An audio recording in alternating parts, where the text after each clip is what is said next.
Dober dan. Iz ljubljanskega studia 136, to so Vesti na vesti. Predstavila se je kandidatka za predsednico LDS Katarina Kresal. Predsednik stranke v odstopu Jelko Kacin je sporočil, da bodo LDS-ov odbor za gospodarstvo in podjetništvo prevzeli Matjaž Gantar iz KD Group, bivši direktor pivovarne Laško Tone Turnšek in podjetnik Boštjan Horvat. Kacin je na nove pridobitve zelo ponosen.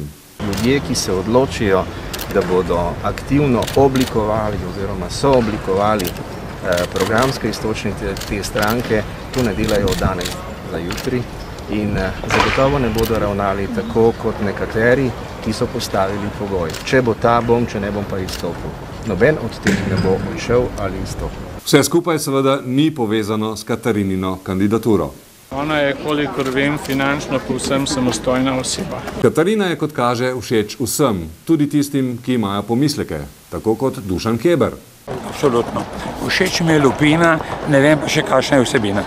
Dr. Pavle Gantar iz poslanske skupine nepovezanih poslancev in Aurelio Juri iz socialnih demokratov sta zahtevala sklic odbora za okolje in prostor zaradi načrtovane gradnje plinskih terminalov. Glede, naša glavna pozornost zadeva to, kar se dogaja na italijanski strani v tem trenutku, kajti je najbolj otipljivo, najbolj grozeče.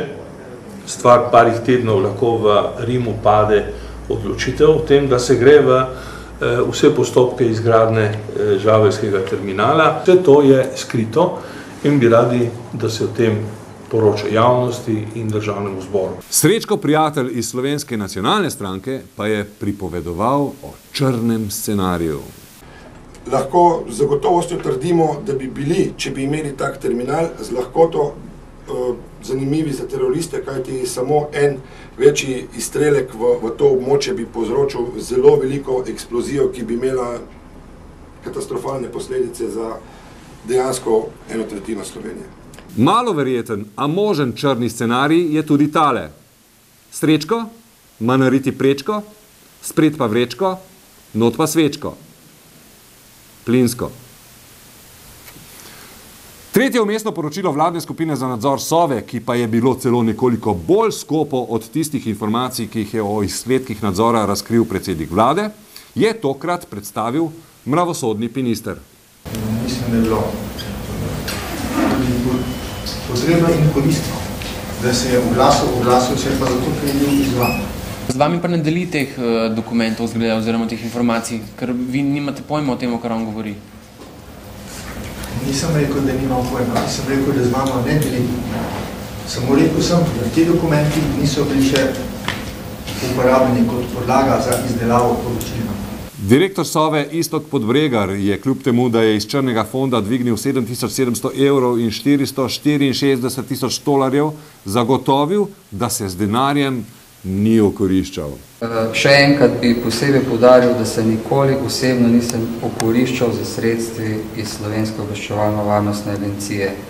Iz gradiva je napisano, da sem prejemnik teh sredstev, ni pa rečeno, da sem uporabnik teh sredstev. In kdo je torej porabil omenjena sredstva? Povejmo že enkrat naravnost in recimo Bobu Bob. Porabil jih je James Bond. Ustanovitve Sovinega podjetja pa Iztok Podbregar ni želel komentirati. Jaz ne komentiram, ker ne vem, kaj je rekel dr. Šturum in ne komentiram tega.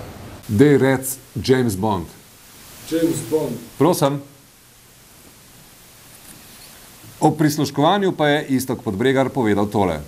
Odločno zanikam, da bi v mojem obdobju za napravami, ki jih je omenil včeraj predsednik vlade Sova, kakorkoli nezakonito prisluškovala slovenskim državljanom. Kaj pa 12 000 kilometrov v tem vozilu? O tem ne bom govoril, lahko samo komentiram. Nihče ni nikoli rekel, da je bilo to vozilo novo in da je oprema, ki je bila v tem vozilu, kakorkoli bila namontirana v novo vozilo. Morda bo prihodnje bolj zgovoren, vlada ga je namreč odvezala molčečnosti. Pred 16 leti je padla prva žrtev slovenskega osamosvajanja. Josefa Šimčika je v Mariboru povozil oklepnik, ki so ga protestniki skušali zaustaviti. Na Ljubljanski ulici, kjer stoji spominska plošča, so opravili protokol mirno in brez besed. Na slovesnosti je bila tudi njegova hčerka, ki so jo leta 1992 skoraj izbrisali. Zapleti so bili, kasneje so rešili. Telefonski pogovor in opravljeno.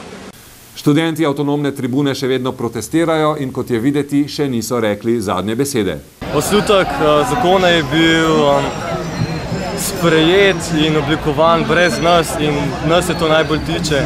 Če bo tale osnutek predloga bil sprejet, bomo še kako zelo ostri. Za enkrat so še precej umirjeni, čeprav so nekaj časa demonstrirali tudi pred vlado. Univerza ni podjetje. Proces izobraževanja mora biti kolektiven, dialoški in mora izhajati izključno iz interesov in potreb bodočih diplomatov in diplomatk. Študij je pravica. O pravicah se ne pogajamo. Pravice so izborjene in ne podeljene. Ja, in mir na svetu, ja, pa bolj še malce, ja, pa dajmo vsi obleke vrš na en kup in jih zažgati, ja. Minister za lokalno samoupravo Ivan Žagar je pojasnjeval, kakšne rešitve je danes pripravila vlada glede zakona o pokrajinah in koliko jih predlagajo. Mi smo v tem tako pripravili izhodišče, to izhodišče je vezano na 14 pokrajin, to izhodišče je nastalo seveda na podlagi že sedanje teritorijalne delitve, ki se uporablja na različnih primerih in pa seveda tudi politične diskusije. Ocenujemo, da to je na nek način politična realnost. Politična realnost pač. Gospodarska realnost pa je takšna.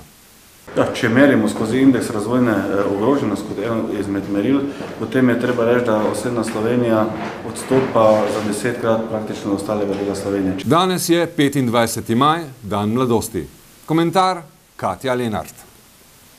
Čakaj, mikrofon rabiš.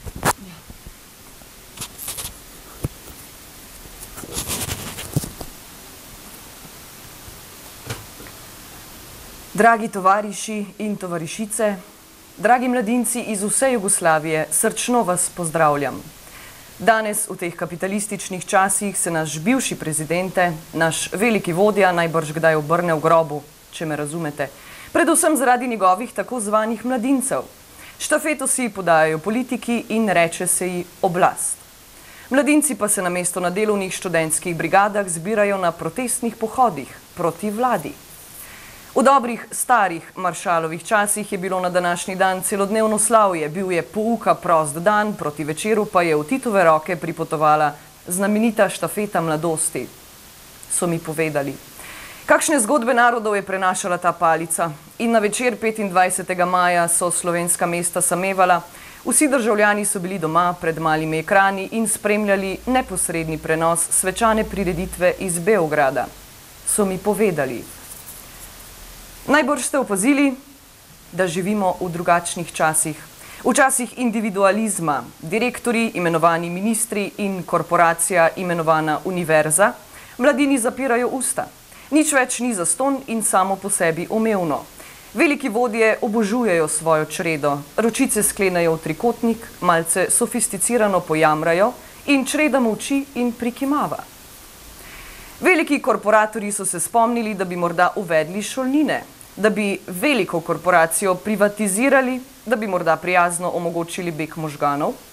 Mladinci so apatični, se dregajo pod ramena in šepetajo, ta molarija, itak imajo vsega polno rit, da jim malo zaslužiti. Danes živimo v demokraciji, so mi povedali.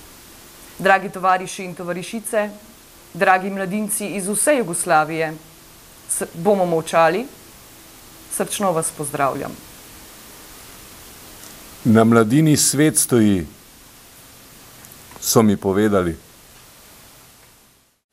Še vreme za popizdit je vroče. Iz ljubljanskega studia 136 Vesti na vesti. Nasvidenje.